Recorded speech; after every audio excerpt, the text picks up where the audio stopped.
Shalom, Bapak Ibu, Saudara yang dikasihi Tuhan. Senang sekali bisa berjumpa dalam acara Masih Ada Tuhan. Kembali kita akan merenungkan kebenaran firman Tuhan yang nanti akan kita baca di dalam kitab Yakobus pasal yang ke-4 ayat 2 dan 3. Kalau kita perhatikan kehidupan kita, ada tahun berganti tahun yang sudah kita lalui.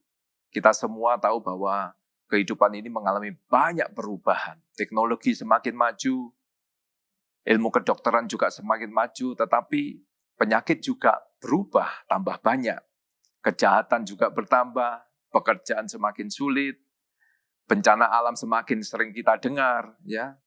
Macam-macam hal, banyak hal yang berubah, tetapi yang jelas keadaan dunia tidak semakin baik, ya. Tetapi kita memiliki kabar baik. Ada satu pribadi yang tidak pernah berubah.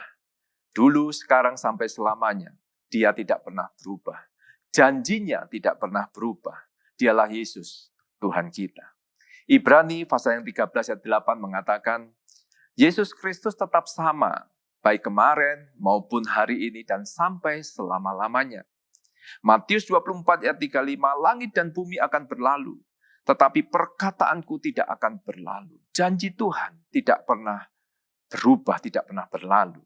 Janjinya keselamatan, pertolongan, kesembuhan, pemulihan, damai sejahtera, sukacita, perlindungan dan penyertaan yang luar biasa dari Tuhan kita. Janjinya adalah kemenangan, masa depan yang penuh dengan pengharapan.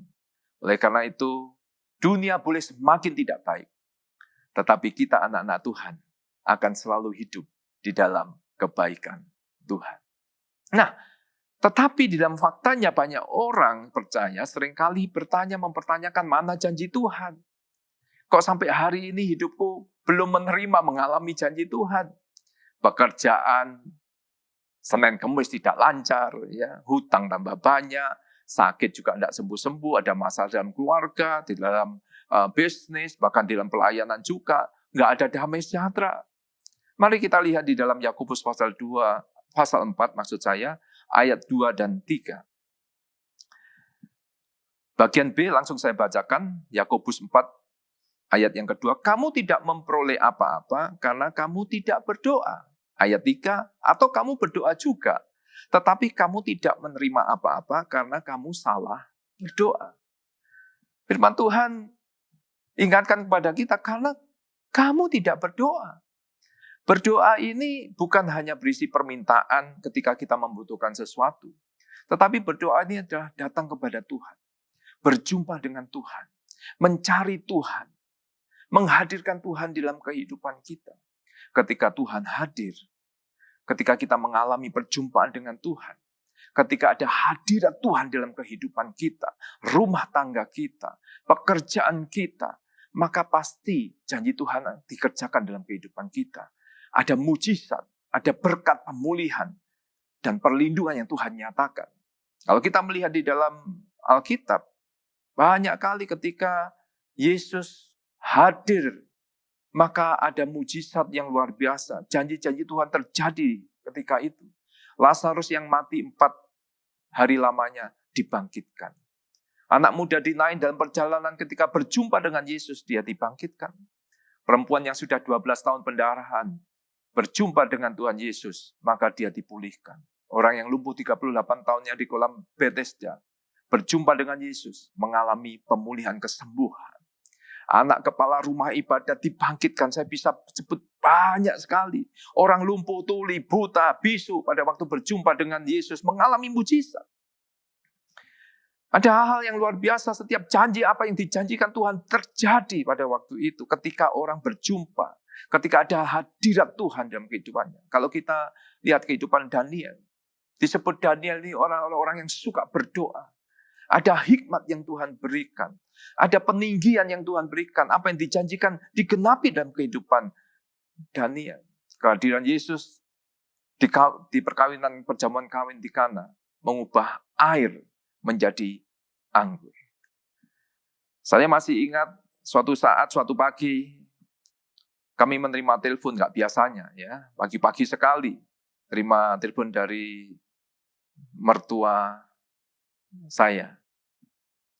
Sesuatu yang mengejutkan, kenapa? Karena ada musibah di rumahnya. Ya, pada waktu itu dia tinggal di barat, saya tinggal di timur. Jadi ketika kami menerima, kami cukup kaget karena ada berita bahwa LPG di rumahnya meledak. Kami segera meluncur ke sana.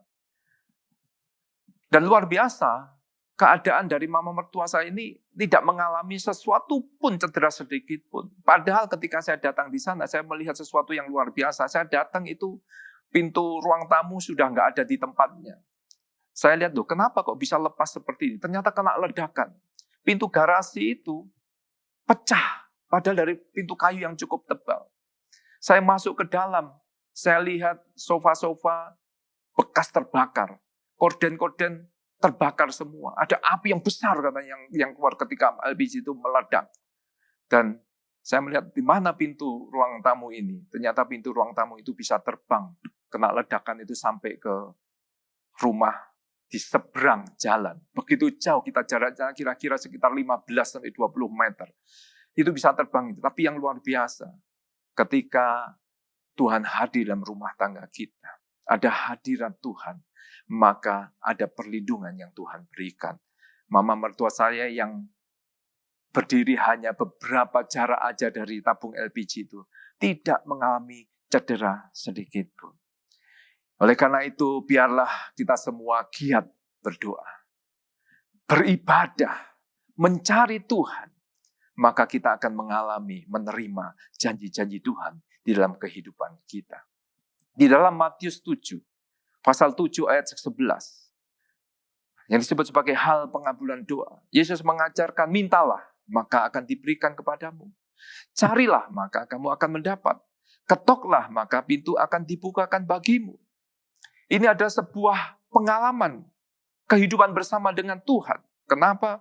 Karena di dalam ayat yang ke-9 dan 10 dia menyebutkan bahwa adakah seorang daripadamu yang memberi batu kepada anaknya jika ia minta roti, atau memberi ular jika ia meminta ikan. Jadi jika kamu yang jahat tahu memberi pemberian yang baik kepada anak-anakmu, apalagi Bapamu yang di surga, ia akan memberikan yang baik kepada mereka yang meminta kepadanya. Jadi berdoa adalah sebuah pengalaman hidup bersama dengan Tuhan. Sebuah hubungan, relasi kita dengan Tuhan. Firman Tuhan yang kita baca tadi juga menyebutkan bahwa karena engkau salah berdoa. Yakobus 4 ayat yang ketiga. Bukan cara berdoanya yang salah, tapi sikap hati kita yang salah. Karena Tuhan tidak memberikan janjinya kepada sembarang orang.